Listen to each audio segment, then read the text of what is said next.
Senator Cardin, thank you for joining us here at the Senate office building. And my first question is, of course, Khadija has just been released hours ago, minutes ago, and she has been acquitted some of the charges, but some of the charges remain in terms of ban on her ability to travel outside the country.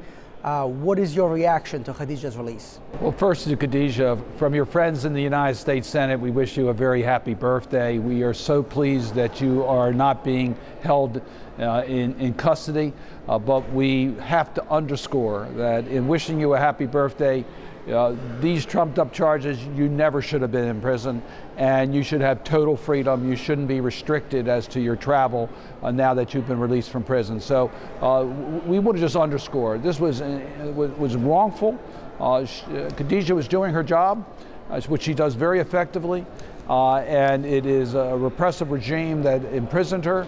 We are happy that she's out of prison, but we still want the world to understand that it was wrong for her to be in custody, and it's wrong to impose any restrictions on her. Both Khadija and her mother spoke to media outside the prison, thanking everyone, and including their friends abroad, the political figures, journalists, for coming together in an effort to win her release. And now you have been a vociferous and outspoken supporter of her release. What do you think? Do you think all this international efforts helped to win her release, and in what way do you agree with that? We're very pleased about the international community coming together on behalf of Khadija. There was no question, when you put a face on human rights violations, you get activities and you get action. And her release today is a reflection of that effort that was done internationally to point out that it was wrong for her to be held in prison. So no, I think I'm proud of the role that I played. I'm proud of the role the United States Senate played.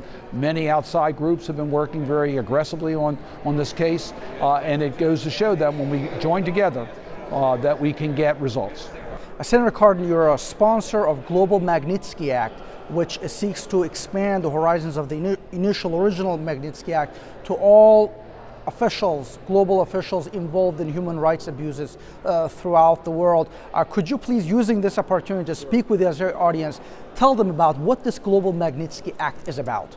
It's about respect for human rights. It's about a country holding accountable those who violate basic international human rights in their own country. And if they don't, then the international community will impose certain sanctions. We will not allow the travel to our countries or use our banking system. It's a recognition by the international community that those who violate human rights need to be held accountable. They need to be held accountable in their own country. Now, there are other people who remain in prison on what international organizations have called maybe politically motivated charges in Azerbaijan. What would be your message to them and to Azerbaijan in general? Unfortunately, there are a lot of people like Khadija that have been inappropriately placed in prisons by their governments because they just want to do journalism. They want to report. They want to be able to speak freely about the circumstances. They want to uncover corruption. They want to make their country a stronger country. These are basic human rights, and unfortunately many people have been put in prison because they are just exercising their basic rights.